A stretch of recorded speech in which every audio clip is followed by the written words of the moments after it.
Bulldozer एक machine है, निर्जीव है, लेकिन अब इस मशीन को भी इंसानों की तरह मजहब में बांट दिया गया। बुलडोजर का धार्मिक बंटवारा कर दिया गया है। AIMIM चीफ असदुद्दीन ओवैसी ने बुलडोजर का धर्म बता दिया है। कल ओवैसी गुजरात में थे, जहां इस साल चुनाव होने वाला है। ओवैसी ने प्रयागराज में मुख्य जो आरोपी है उसके मकान को ढहाने का मुद्दा खूब उछाला। अब सवाल है, क्या गुजरात में चुनाव में योगी के एक्शन और बुलडोजर की कार्रवाई को ओवैसी मुद्दा बनाना चाह रहे हैं? बीजेपी बोल रही है लोगों को भड़काना ही भाईजान का एजेंडा है।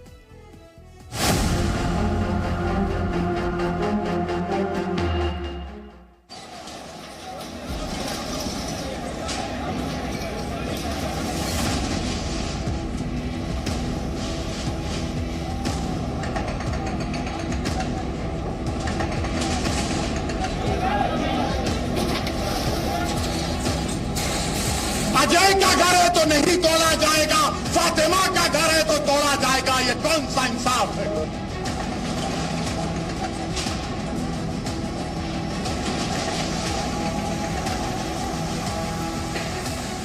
ये बुलडोजर जो आप घरों पर चला रहे, एक समुदाय के घरों पर चला रहे प्रधानमंत्री, देश के संविधान को आप कमजोर कर रहे हैं।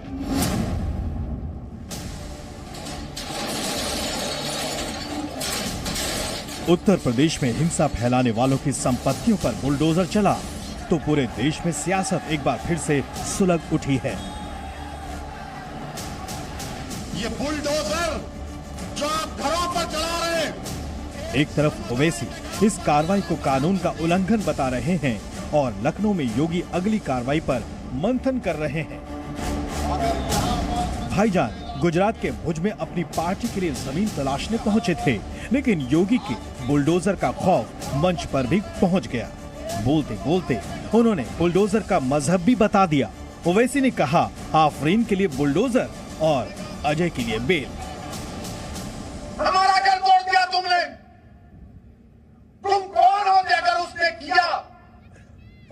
आफरीन फातिमा के बाप ने किया तो कोर्ट में चलाओ ना केस, सजा दिलाओ उसको। क्या उत्तर प्रदेश का मुख्यमंत्री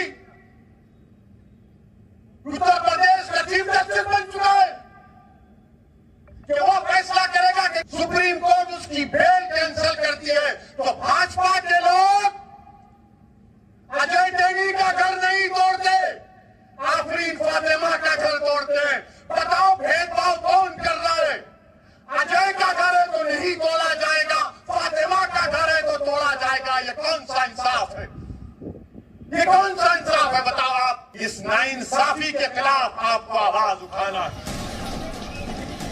ओवैसी ने बुलडोजर को भी धार्मिक बना दिया, लेकिन एक बात ये भी सच है कि योगी की बुलडोजर नीति से हर तरह हड़कंप मचा है। देश भर में बुलडोजर का शोर है, पॉलिटिक्स अब परवान चढ़ती जा रही है। पहले उत्तर प्रदेश में माफियाओं पर बुलडोजर चलने पर बवाल हुआ। अब जब बुलडोजर का मुंह प्रयागराज में हिंसा करने वाले उपद्रवियों के घर की तरफ मुड़ा है तो सियासत फिर से एक्शन में आ गई है। ओवैसी का कहना है, सारा खेल यूपी के सीएम और देश के पीएम का है।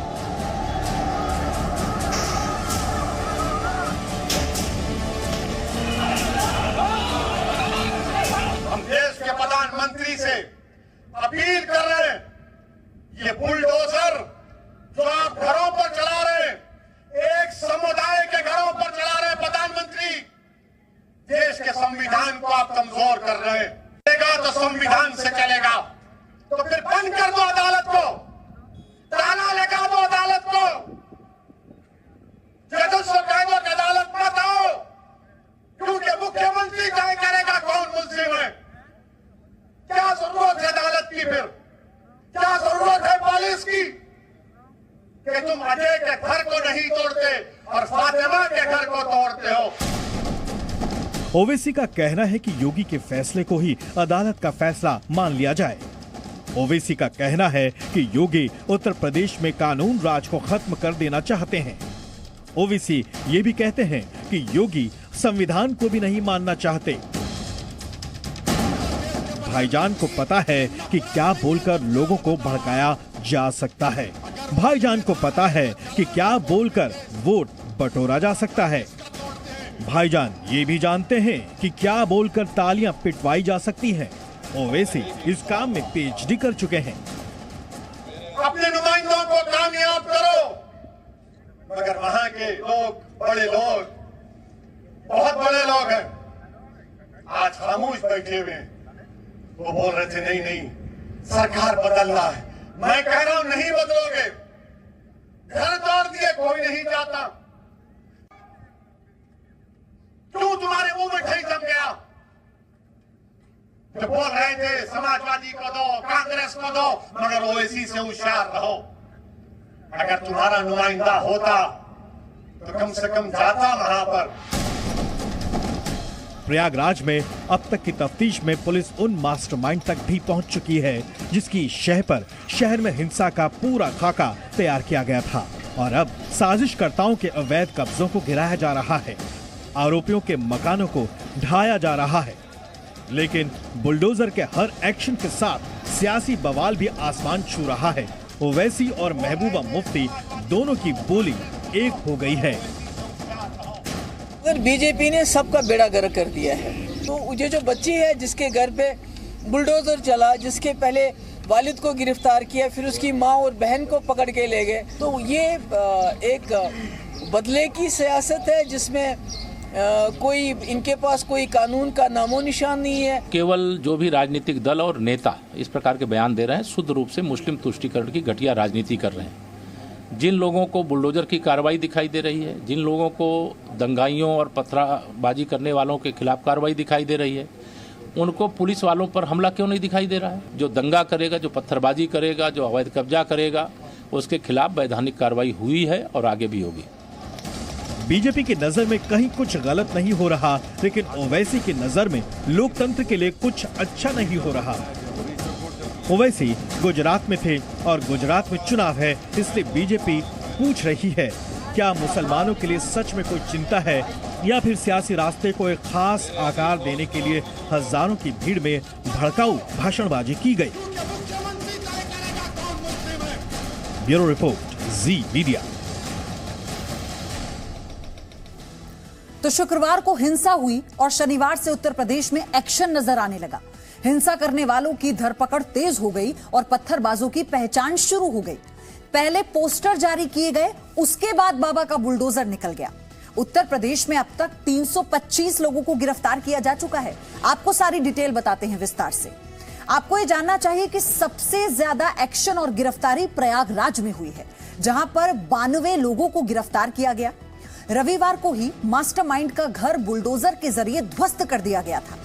इसी के साथ सहारनपुर में गिरफ्तारी हुई। 80 लोगों को अब तक पकड़ा जा चुका है सहारनपुर में। यहां भी कई उपद्रवियों के घरों को सील करने की कार्रवाई की गई। इसी के साथ हाथरस में 51 लोगों को गिरफ्तार किया गया और वहां पर अभी भी धरपकड़ जारी है। अंबेडकर नगर में 41 लोगों की गिरफ्तारी हुई है। इसी के साथ मुरादाबाद में 35 लोगों को गिरफ्तार किया गया, यहां पर भी पुलिस की धरपकड़ जारी है। फिरोजाबाद में 16 दंगाइयों को अब तक पकड़ा जा चुका है। तो इस तरह से एक्शन मोड में है। अलीगढ़ में 6 की गिरफ्तारी हुई है। सीएम योगी ने साफ साफ कहा है कि ऐसी कार्रवाई होनी चाहिए ताकि नजीर बने और फिर कोई ये करने की हिम्मत ना करे। प्रयागराज में जैसे जैसे जांच आगे बढ़ रही है, रोज नए खुलासे सामने आ रहे हैं। अब पता चला कि मोहम्मद जावेद के घर से जो झंडा मिला था उसका कनेक्शन दिल्ली दंगों में गिरफ्तार उमर खालिद के पिता से है। जांच एजेंसियां अब मोहम्मद जावेद और उनकी बेटी आफरीन की कुंडली खंगालने में लग गई है, क्योंकि आफरीन एंटी सीएए प्रदर्शन में कई बार ऐसे लोगों के समर्थन में बोल चुकी है जो देशद्रोह के मामले में जेल में बंद है।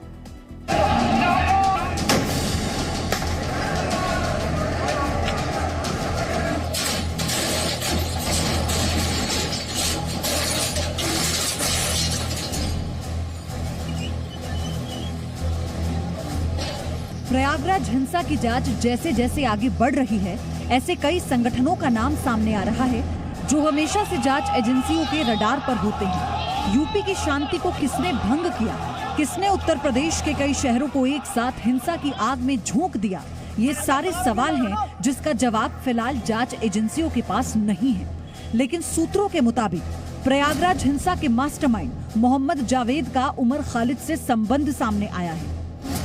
मोहम्मद जावेद का दिल्ली दंगों से भी कनेक्शन सामने आ रहा है। जावेद की बेटी आफरीन फातिमा का शर्जील इमाम से कनेक्शन सामने आया है। जी न्यूज के पास जानकारी है कि प्रयागराज में हिंसा के मास्टरमाइंड मोहम्मद जावेद के घर से जो वेलफेयर पार्टी ऑफ इंडिया का झंडा मिला है, उस पार्टी को उमर खालिद के पिता SQR इलियास चलाते हैं। JNU का पूर्व छात्र और 2020 में हुए दिल्ली दंगों के साजिशकर्ताओं में से एक उमर खालिद के पिता SQR Ilyas welfare party of India के अध्यक्ष हैं।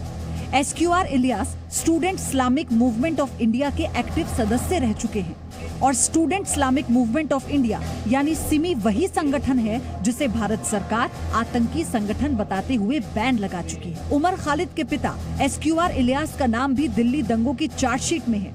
दिल्ली दंगों की चार्जशीट के मुताबिक 10 फरवरी 2020 को उमर खालिद के पिता ने जंतर मंतर पर एक शख्स से उमर खालिद की मुलाकात कराई थी, जिसने बस में भरकर दिल्ली के जहांगीरपुरी से बांग्लादेशी महिलाओं की भीड़ जंतर मंतर बुलाई थी।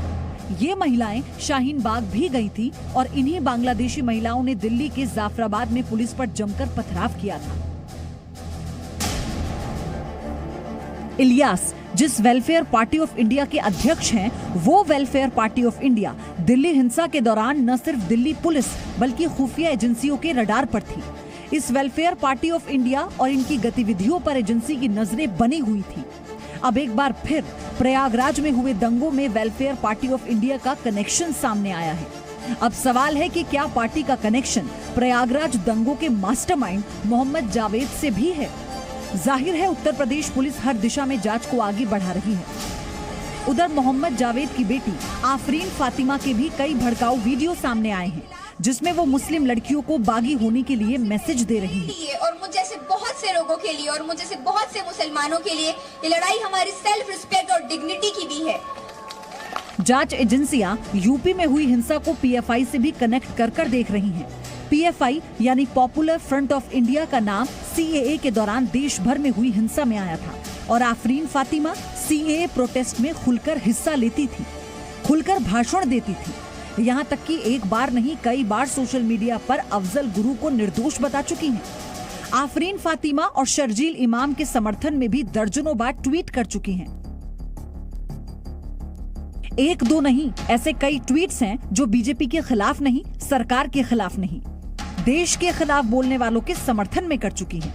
आफरीन फातिमा और मोहम्मद जावेद की पत्नी से पुलिस पूछताछ कर चुकी है। पुलिस ने PFI के 3 लोगों को भी गिरफ्तार किया था और अब उनसे जावेद की बातचीत और चैट का रिकॉर्ड खंगाल रही है। पुलिस हर कड़ी को जोड़ने की कोशिश कर रही है, क्योंकि अब तक मिले हर सबूत इस बात का इशारा करते हैं कि मोहम्मद जावेद को आदेश कहीं और से मिल रहे थे। ब्यूरो रिपोर्ट, जी मीडिया। रांची में पिछले शुक्रवार को जुमे की नमाज के बाद हिंसा हुई।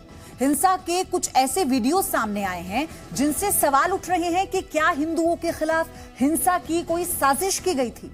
हम आपको कुछ नई तस्वीरें दिखाएंगे जिसे देखकर आप ये अंदाजा लगा सकते हैं कि उपद्रवियों ने न सिर्फ पुलिस वालों और मंदिरों को ही अपना निशाना बनाया, बल्कि घरों में मौजूद महिलाओं और बच्चों समेत आम लोगों पर भी पत्थर बरसाए।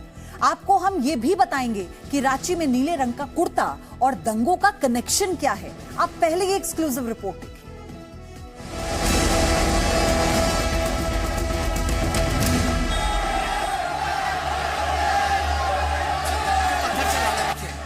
देखिए आप इधर आ जाइए, आप इधर आ जाइए, इधर आ जाइए।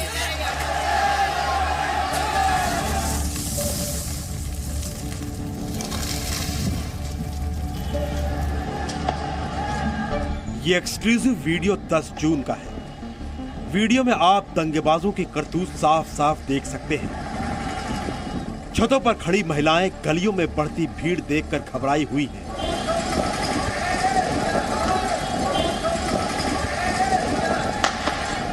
गोलियां चलने की तेज आवाजें भी आप साफ सुन सकते हैं। उस दिन उपद्रवियों के डर से लोग अपने घरों को अंदर से बंद कर छतों पर जाने को मजबूर दिखे। भीड़ की शक्ल में उपद्रवी इनके घरों को निशाना बनाने के इरादे से आगे बढ़ रहे हैं। यहाँ रह रहे लोगों के घरों पर धार्मिक प्रतीक वाले झंडे भी इनके निशाने पर हैं। उग्र भीड़ में से कुछ लोग इन झंडों को उखाड़ फेंक रहे हैं।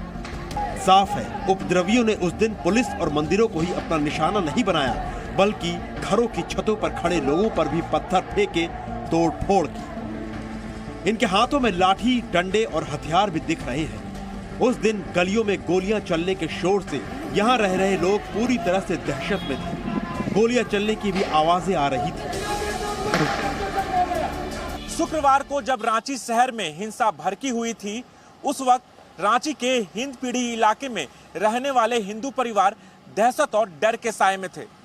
खौफ का आलम इतना था कि लोग अपने घरों के छतों पर पहुंच चुके थे, लेकिन दंगाई पत्थरबाज इन हिंदू परिवार के घरों पर निशाना बनाया ताकि हिंदुओं के मन में डर पैदा किया जा सके।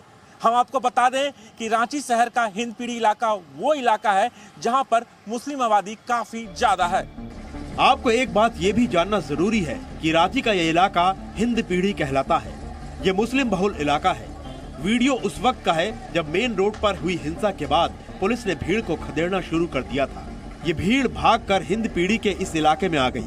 उपद्रवियों को जब पुलिस ने खदेड़ा तो गलियों में उन्होंने उपद्रव मचाने शुरू कर दिए। चेहरे को रुमाल से ढक लिया ताकि उनकी पहचान न हो सके।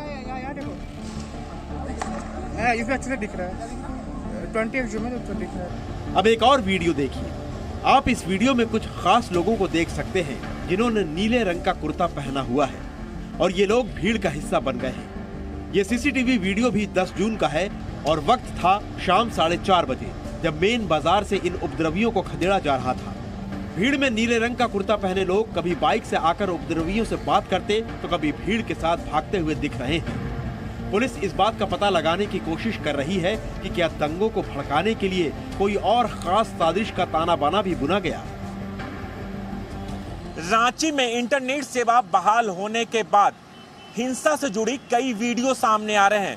इन वीडियो में आपको नीला कुर्ता पहने हुए कई लोग नजर आएंगे जो अलग अलग जगहों पर खड़े हैं और लोगों को मोटिवेट और उकसाने का काम कर रहे हैं। इन नीले कुर्ते वाले का इस हिंसा से क्या कनेक्शन है, ये भी अब जांच के दायरे में है। उस दिन रांची हिंसा में कई मंदिरों को भी निशाना बनाया गया था। आज भी रांची के करबला चौक इलाके में करीब 500 लोगों के यहाँ इकट्ठा होने की सूचना पुलिस को मिली थी। हालात को देखते हुए यहाँ रैपिड एक्शन फोर्स ने फ्लैग मार्च निकाला। आरएएफ की हलचल होते ही लोग वापस अपने घरों में चले गए, जबकि यहाँ धारा 144 भी लागू है। देख रहे इधर से बड़ी संख्या में रैफ के जवान जो है फ्लैग मार्च कर रहे हैं। ये अचानक से जानकारी मिली थी कि इस जगह पे बड़ी संख्या में लोग इकट्ठा हुए हैं, महिलाएं बहुत संख्या में इकट्ठा हुई हैं और जो आम लोग हैं इस इलाके के वो इकट्ठा हुए हैं और उसके बाद रैफ की जो टीम है वो फ्लैग मार्च पे निकली है। लेकिन जो जानकारी मिली कि बड़ी संख्या में लोग इकट्ठा हो गए थे और जब रैफ की टीम वहाँ गई इसके बाद सभी लोग जो है वहाँ से फोर्स को देखकर खुद ब खुद हट गए, अपने अपने घरों में चले गए और जैसे ही प्रशासन को इसकी जानकारी मिली कि लोग इकट्ठा हो रहे हैं उसके बाद रैफ की जो फ्लैग मार्च इस इलाके में शुरू कर दी गई। इस बीच वासेपुर गैंग नाम से एक व्हाट्सएप ग्रुप बनाए जाने का खुलासा हुआ है। पुलिस इस ग्रुप के एडमिन की तलाश में है। दूसरी ओर पुलिस की एफआईआर में खुलासा हुआ है कि उपद्रवियों ने 80 राउंड फायरिंग की थी।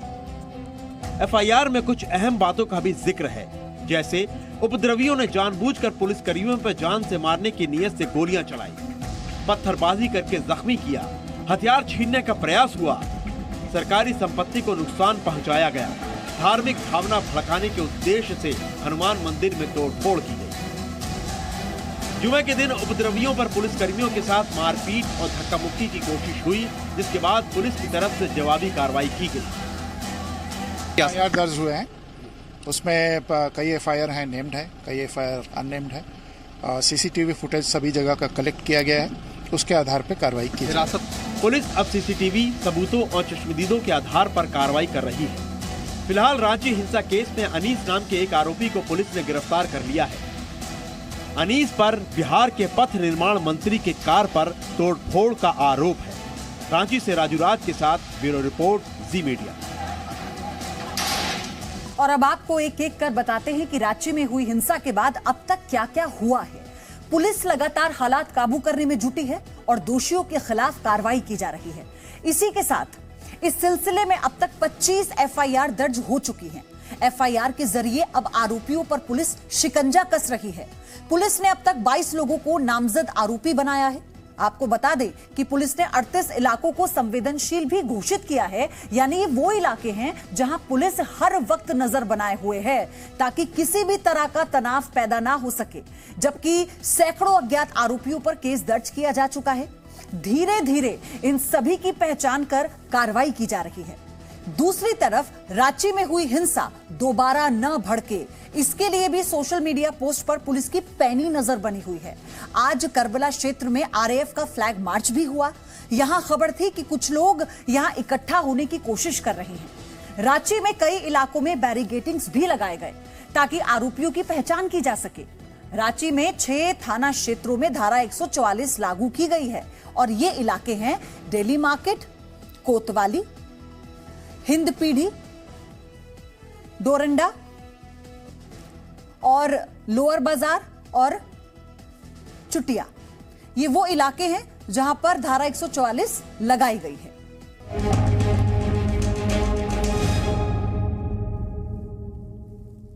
आगे बढ़ेंगे। बरेली के विवादित मौलाना तौकीर रजा खान ने एक बार फिर से भड़काऊ तकरीर की है। तौकीर रजा ने नुपुर शर्मा मामले को लेकर कई विवादित बयान दिए। हजारों लोगों की जनसभा के सामने तौकीर रजा ने कहा कि जब तक नुपुर शर्मा गिरफ्तार नहीं होती मुसलमान चुप नहीं होगा। तौकीर रजा ने प्रधानमंत्री मोदी को कलयुग का धृष्ट राष्ट्र तक बता दिया।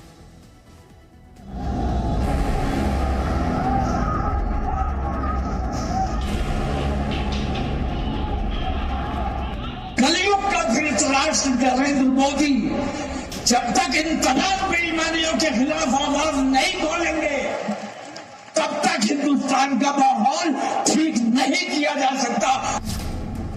यह है बरेली के विवादित मौलाना तौकीर रजा खान। रविवार को ये जयपुर में मौजूद थे। जयपुर में सभा का नाम अमन और इंसाफ कॉन्फ्रेंस था, लेकिन तौकीर रजा चला रहे थे। तौकीर रजा ने चेतावनी दी कि जब तक नुपुर शर्मा की गिरफ्तारी नहीं होगी तब तक कौम शांत नहीं होगी।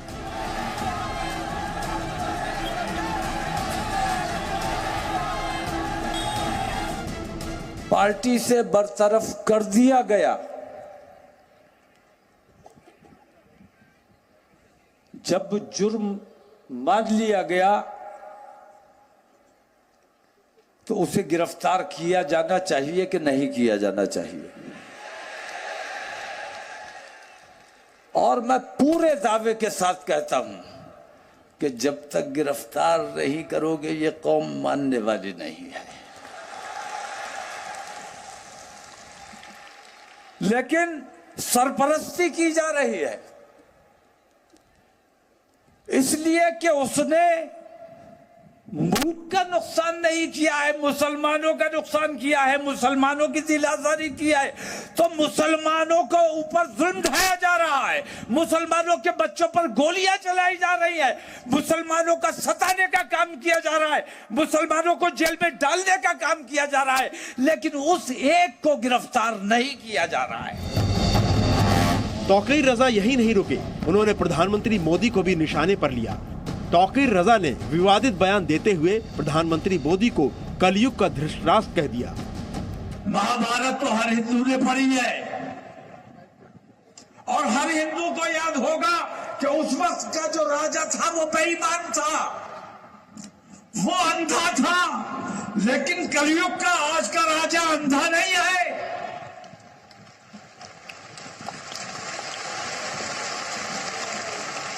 वो बहरा बना हुआ था, सब कुछ देख रहा था, सब कुछ समझ रहा था, लेकिन बेईमानी का साथ दे रहा था। उसका नाम था धृतराष्ट्र। याद है, आप लोगों ने भी सुना होगा। आज कलयुग का धृतराष्ट्र नरेंद्र मोदी जब तक इन तमाम बेईमानियों के खिलाफ आवाज नहीं खोलेंगे तब तक हिंदुस्तान का माहौल ठीक नहीं किया जा सकता। और हम चाहते हैं कि किसी भी कीमत पर हमारे मुल्क का माहौल खराब नहीं होना चाहिए। हम अपने मुल्क के लिए जान देने का जज्बा रखते हैं, लेकिन साथ पर अगर गुस्ताखी की जाएगी तो किसी कीमत पर बर्दाश्त नहीं करेंगे। इत्तेहाद मिल्लत काउंसिल के प्रमुख तौकीर रजा बरेली शरीफ के आला हजरत खानदान से ताल्लुक रखते हैं। इनके एक इशारे पर हजारों की भीड़ इकट्ठी हो जाती है।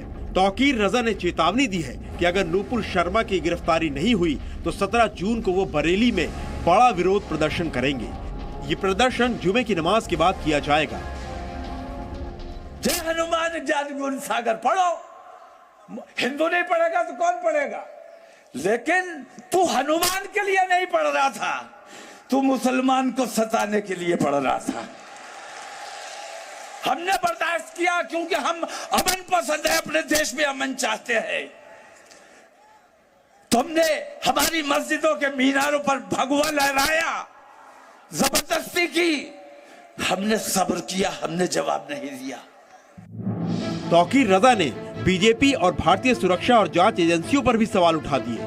तौकीर रजा ने गंभीर आरोप लगाते हुए कहा कि 2014 से पहले बम ब्लास्ट की घटनाएं बीजेपी करवाती थी। तुमने खुद बम मारे, मुसलमानों पर इल्जाम लगाया। मैं ये पूछता हूँ कि वो जो बम पूरे हिंदुस्तान में 2014 से पहले फूटा करता था, वो बम आज कहाँ गायब हो गया? अब कहीं बम इसलिए नहीं फूटता है कि जो बम मारने वाला था वही आज हुकूमत पर बैठा हुआ है। 17 जून को तौकीर रजा के बरेली में प्रदर्शन के ऐलान के बाद योगी सरकार बहुत सतर्क है। दरगाह आला हजरत की तरफ से भी शांति और अमन की अपील की गई है। तौकीर रजा पहले भी विवादित बयानों से सुर्खियों में रहे हैं। तौकीर रजा क्या फिर लोगों को उकसाना चाहते हैं? नूपुर शर्मा के मुद्दे को ठंडा करने के बजाय ये उसे और भड़काने का काम कर रहे हैं। ब्यूरो रिपोर्ट, जी मीडिया। तो तौकीर रजा पहले भी विवादित और भड़काऊ बयान देते रहे हैं और कई बार दे भी चुके हैं। 22 अप्रैल 2022 को उन्होंने जहांगीरपुरी में एक तरफा कार्रवाई के आरोपों पर कहा था कि अगर मुसलमान सड़क पर उतरा तो किसी से संभलेगा नहीं। इसके अलावा उससे पहले 19 जनवरी 2022 को आपको याद होगा, तौकीर रजा ने विवादित बयान देते हुए कहा, बटला हाउस एनकाउंटर, मारे गए आतंकी शहीद घोषित हुए। इसके बाद हिंदू धर्म संसद में विवादित बयानों को लेकर तौकीर रजा ने 7 जनवरी को कहा कि अगर मुस्लिम नौजवानों ने कानून हाथ में लिया तो छिपने की जगह नहीं मिलेगी। 23 दिसंबर 2021, ये फहरिस्त बहुत लंबी है, 2021 को तौकीर रजा ने नागरिकता संशोधन कानून को लेकर कहा कि खून की नदियां बह जाएंगी। और इसी के साथ साल 2016 में ट्रिपल तलाक कानून के खिलाफ तौकीर रजा ने निशाना साधते हुए कहा कि हिंदू धर्म में तो एक महिला के 5 पति हो सकते हैं। साल 2007 में भी तौकीर रजा सुर्खियों में थे। तब उन्होंने कैसे बांग्ला लेखिका तस्लीमा नसरीन के खिलाफ फतवा दिया था। ये वही है, तौकीर रजा ने चेतावनी दी थी कि तस्लीमा नसरीन अपनी किताब खुद जलाएं और भारत छोड़कर चली जाएं।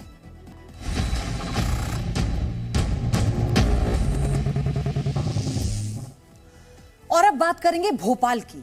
एक महिला को छेड़छाड़ का विरोध करने की भारी कीमत चुकानी पड़ी है। छेड़खानी का विरोध करने पर मंचलों ने महिला के चेहरे पर ब्लेड से हमला कर दिया। महिला के चेहरे पर 118 टाके लगे हैं। पुलिस ने 3 आरोपियों को गिरफ्तार किया है और मुख्य आरोपी के घर को ढहा दिया गया है।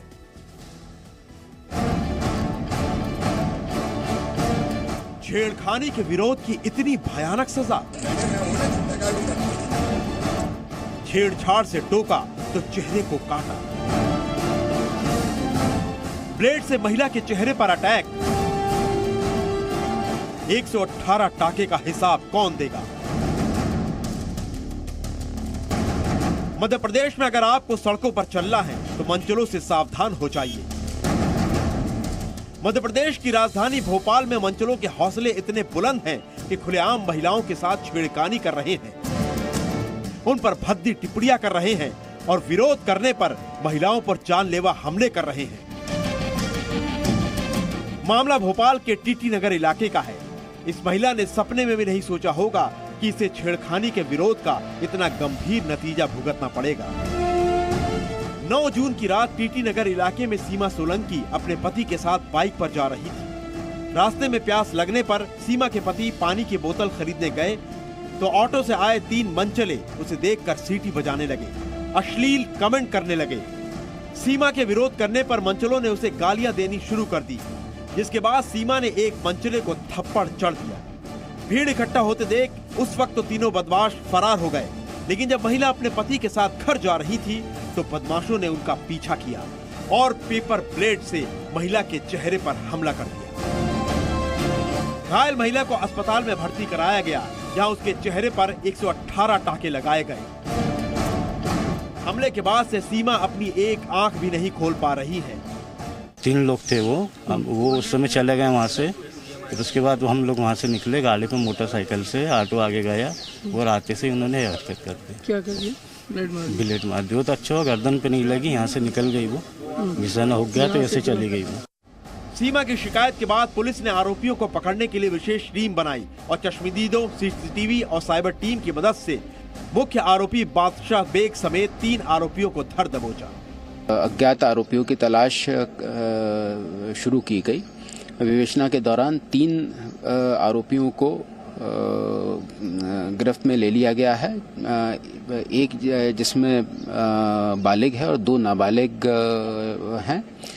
तीनों के विरुद्ध प्रतिबंधात्मक कार्रवाइयां भी की जा रही हैं और यह सुनिश्चित किया जा रहा है कि उन पर कठोर से कठोर कार्रवाई पृथक से की जाए। मध्य प्रदेश के मुख्यमंत्री शिवराज चौहान ने पीड़ित महिला सीमा सोलंकी और उसके परिवार से मुलाकात की और सीमा सोलंकी की हिम्मत की तारीफ की। सीमा के इलाज का पूरा खर्च मध्य प्रदेश सरकार उठाएगी। सीएम शिवराज ने उनके परिवार की आर्थिक मदद के लिए 1 लाख रुपए देने का भी ऐलान किया। जिन अपराधियों ने ये पाप किया है उनको हम छोड़ेंगे नहीं किसी भी कीमत पर। उनको कठोरतम सजा दी जाएगी, कठोर कार्रवाई की जाएगी। आज सवेरे ही मैंने बैठक बुला के साफ कह दिया है कि इस तरह की घटना बर्दाश्त नहीं की जाएगी। ब्लेड मार का जान लेने की कोशिश करने वाले मनचलों पर सख्त कार्रवाई की गई। भोपाल में मुख्य आरोपी बादशाह बेग के घर बुलडोजर पहुंच गया और कुछ ही घंटे में उसके अवैध घर को मलबे में तब्दील कर दिया गया। यही नहीं, आरोपियों के खिलाफ एनएसए के तहत कार्रवाई भी की जाएगी। संपूर्ण मध्य प्रदेश में इस तरह के जो मानसिक विकृत लोग हैं, इन पर कड़ी से कड़ी कार्रवाई, जैसी इससे भी सख्त कार्रवाई करने के निर्देश सभी जगह पर दिए हुए हैं। सन की ब्लेड बाजों पर सख्त कार्रवाई की गई, लेकिन सवाल ये है कि ये नौबत ही क्यों आई। भोपाल मध्य प्रदेश की राजधानी है, क्या भोपाल की सड़कें महिलाओं के लिए सुरक्षित नहीं रही? क्या मनचलों और अपराधियों के मन में पुलिस और कानून का खौफ खत्म हो गया है?